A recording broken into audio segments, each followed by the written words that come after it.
Good evening, ladies and gentlemen, board. Tonight, I'd like to bring before you a potential upgrade to the current ordinance that we have. Missy, if you would go to the memo, please. The one above that, please.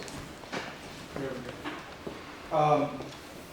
Throughout the past several months, the department has received several requests regarding the use of unmanned aircraft systems, or UASs, or drones, from hobbyists as well as others seeking to market special events or festivals that do occur on town property.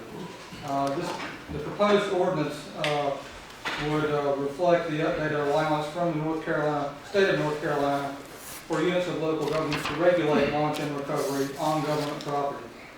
This proposal would also only allow launch and recovery by using a consent form for FAA-regulated UAS. Those drones or UAS that are not currently regulated by the FAA would not be able to launch and recover from town property. Of course, one of these consent forms is also attached within the packet here, and we'll look at that a little bit later. There are several, of course, the advisory board has weighed in on this as well. They've talked about it several times, and they do support this alteration to the ordinance. Let's see, yeah, it's up there. If the board would like for me to read that, I certainly can. It is a lot of verbiage. This has gone through the town attorney as well. He put a lot of effort into this also. But the proposed ordinance is operation and use of unmanned aircraft systems, sometimes referred to as drones or hobby aircraft, are prohibited to launch and or recover on town property. Provided, however, the operation of a UAS which is properly registered with the FAA and permitted by the NC Division of Aviation of the North Carolina Department of Transportation shall be allowed to launch and recover from town property by obtaining in advance consent by the town manager or designee, which shall be valid for 1 year. A consent form to launch and recover UAS from town property shall be accompanied by a copy of the permit to operate a UAS issued by the Division of Aviation of the North Carolina Department of Transportation. That's for commercial pilots only.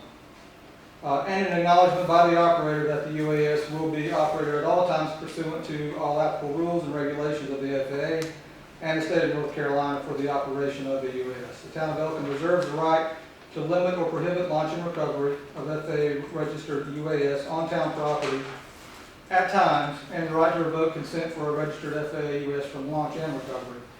Operators of a permitted FAA-registered UAS under the age of 16 must be accompanied by a parent or guardian.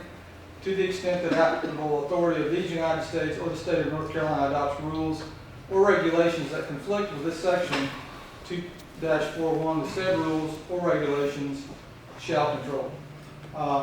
Throughout research and several meetings, and at least, well, we've had one meeting and a lot of different emails and conversations,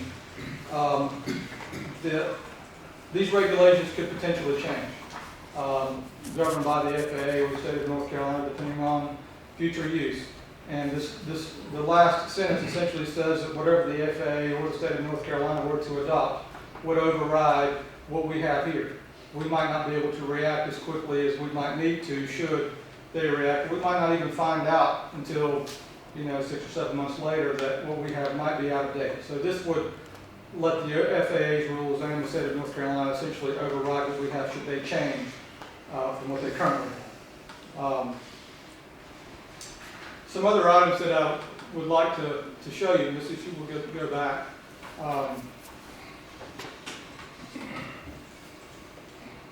And also mention as well that this form, consent form, is for not only commercial operators but for hobbyists as well.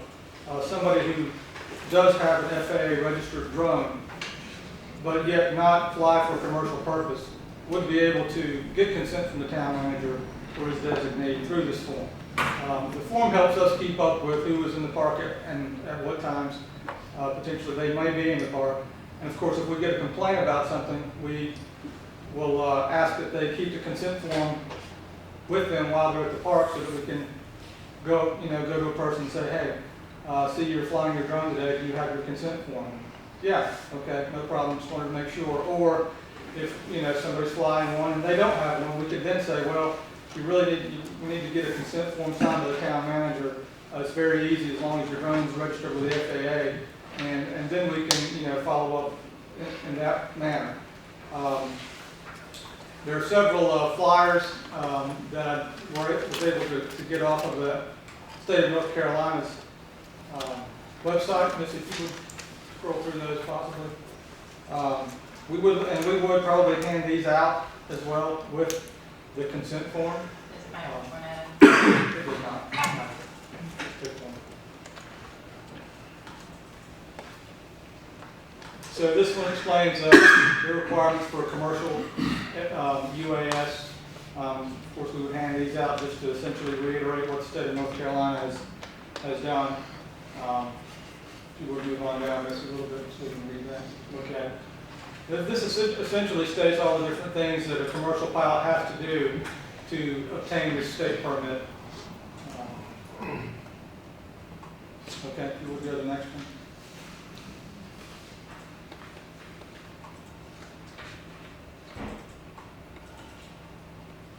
Now here's one as well for hobbyists that we would additionally hand out depending on the form. That would provide them a guidelines of what the FAA currently is enforcing and recommending.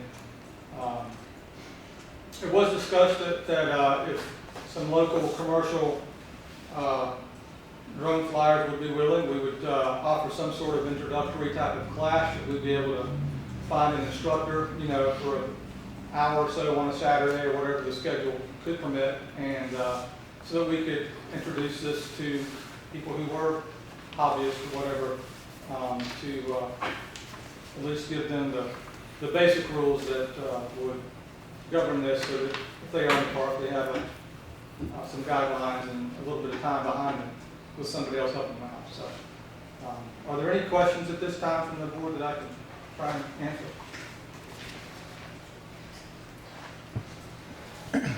Yeah. I have probably 3 questions. One is, when we first discussed this, it was brought up that all of our town property was within 5 miles of the airport. Was that a false statement? No, we are within 5 miles of the airport. Well, it says if you that you can't fly within 5 miles of an airport. If you have a commercial license, you can call the airport and get permission. And once you call the gentleman out there, the FBO, he can allow that. It also has to do with whether or not there is a tower out there as well. So the larger the airport, I think potentially the bigger, the wider the area that you can't fly. However, if you do have a commercial license, you can fly within that area. Of course, the regulation you saw for hobbyists on there, the flyer does say,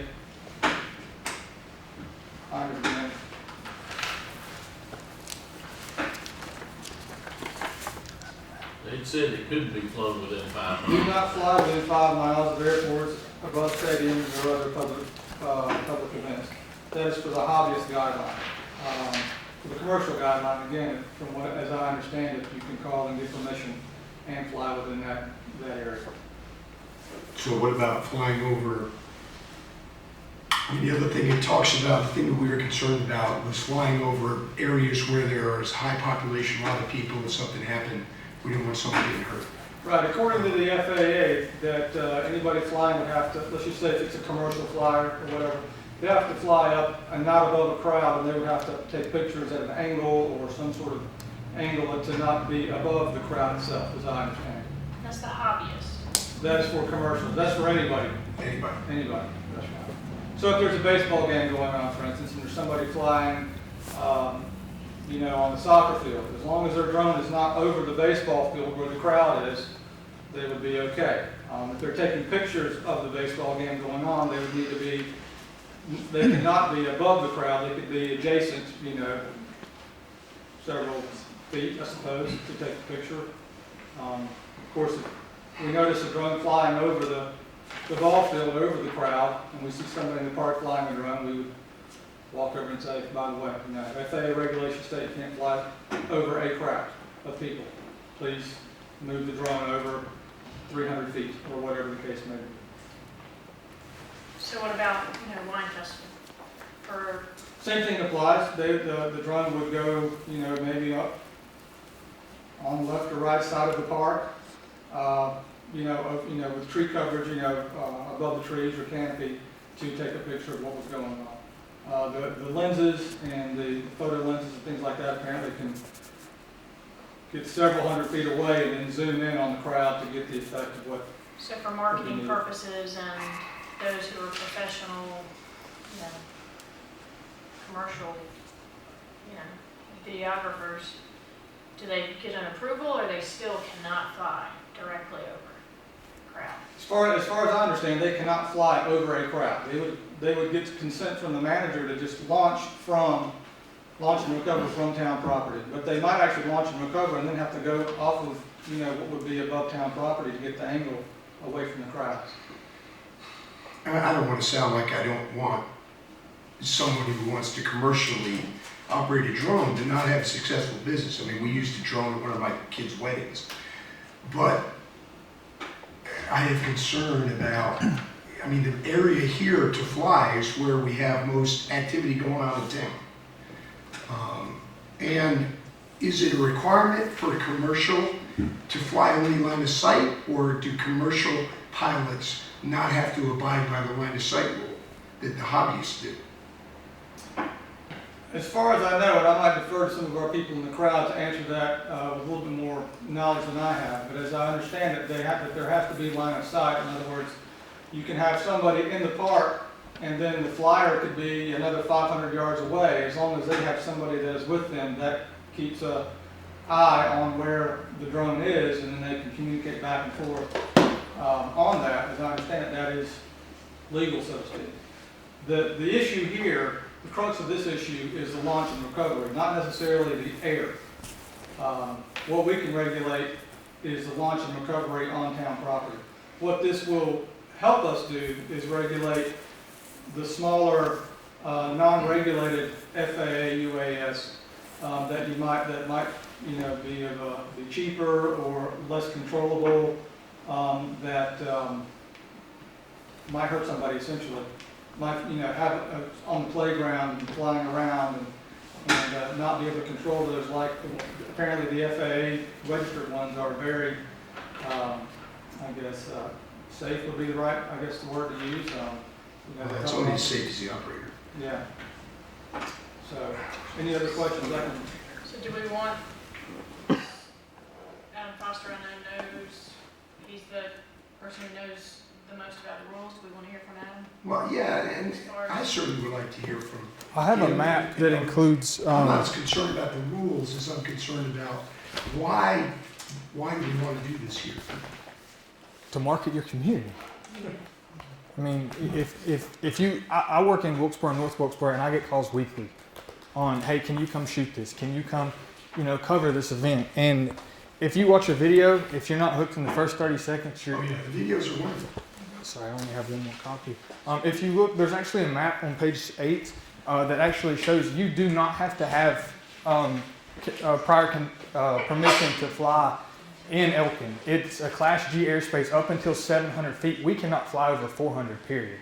So there's not a 24-hour air tower in Elkin Airport, Wilkes County Airport, Ashe County Airport that we have to have permission from. Now the rule about hobbyists, I don't fly as a hobbyist. So, but it may say 5 miles.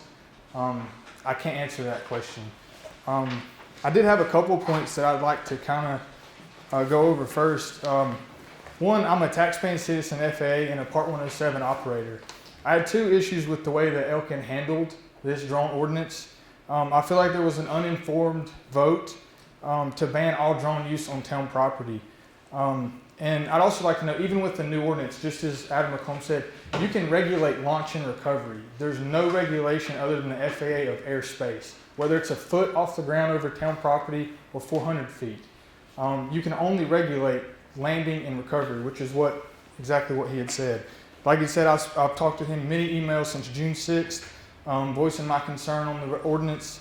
And second, on October 23rd, I actually called Attorney Richard Parker if you look at the second half after the map, there's a case that was just closed in the state of Massachusetts on the federal level where a town tried to do the exact same thing. I like this article because it actually breaks down each part of the ordinance and show what's wrong with the ordinances. The FAA, long story short, I was actually hung up on by Richard Parker. My sole intention was to inform him of the case because I know he's not an aviation attorney. He's a general attorney. So just to inform him of this case so he can give you, the town of Elkin, which he's an appointed official, to give you the best legal recommendation on this ordinance, which I believe is not what he had done. That case basically states that the FAA has regulation. The town, if you start patchworking every town having its own rules, laws, and regulations, somebody like myself, or there's actually 5 other FAA licensed operators in this room, we're not going to know what we can and can't do from town to town. I don't work in just Elkin. I don't work in just Mount Airy, just Wilkes, North Wilkesboro. So that's 2 of my biggest concerns. If you look on the first part of the packet, I highlighted a few areas. This is actually given by the FAA for state and local. I sent this to Adam McComb a while back. I hope he shared it with you. To give you recommendations. You can set as many ordinances you want as long as they do not contradict FAA's laws. So I hope that answered some questions, and I'd be happy to answer any more that you may have. The only other concern I have, which is something we talked about at this meeting too, and I don't know what the answer is I get a phone call from a taxpayer who says, there's been a drone flying over my house. I think they're taking pictures of my house and my privacy is being violated. Okay? What is to... In my defense, I guarantee you, it's not anybody in this room. I'm sure, I saw an officer in here, I'm sure he gets a dozen phone calls every night. Hey, there's a drunk driver driving through Wilkesboro. But that doesn't stop you from driving every licensed driver down Main Street of Wilkesboro. So if you have any issues with that, I guarantee you it's nobody in this room. Individually, my pocket has been impacted because I was hired to shoot an event in downtown Elkin and was later told, sorry, the town of Elkin has told you we can't do that. I live across the street. I could easily take it off on my land, went over, but the budget was gone because... I know. So basically my response then to that taxpayer is, I've been assured by all our commercial pilots that they would never do that. I can't... If I may, it's already against North Carolina state law to surveil somebody with a drone. I know that. Yeah. I understand that. So that was one of the reasons behind us deciding, okay, we're within 5 miles of the airport, which is incorrect. Okay, we thought it was. You may be within 5 miles. You may be within 5 miles. We that are may within 5 regulate miles hobbyists, but it does not affect. If I go to Greensboro or Charlotte or Raleigh, that's going to affect. I'm going to have. So it's a towered airport that a applies. 24-hour towered airport. Okay. Now that doesn't say if a plane comes flying over, it's my duty as an unmanned aircraft to give a manned aircraft 100% right away. I have to avoid him at all costs. Sure. Yeah, I don't think our concern was with professional pilots of these aircraft. I think the main concern was the hobbyist that wasn't aware of the regulations. I'm sure these people know all the regulations, and I mean, that's why they're not going to do anything to jeopardize that. And that's proven because you have gotten a permit or taken a knowledge test and all that stuff that's required of a commercial pilot. Correct. Most of us have actually we've actually been out of state to do a course for this, to get our license and our NCDOT permit. So if you have an issue like that, like if we get a permit in Elkin, I have no problem with that. Not at all. I'll be the first one, I even told them, I'll be the first one in line tomorrow morning. The only problem is, if you get a call and you go down that list, it's not going to be any of us. The hobbyist is just as subject to those laws as he is. Well, I think the hobbyist is more subject. Ignorance of the law is not an excuse. I can't go over there and invade your privacy any more than he can.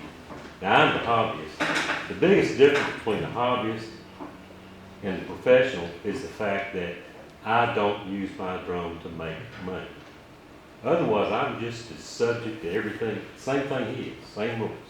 You have to do the knowledge test as well? Nope. I No, you have to don't, be so it's aware. not, so it's not the same rules. Because to get a Yes, commercial it is license. the same rules. I'm just as obliged to follow those rules as he is. He has a license. He has a license because he wants to make money.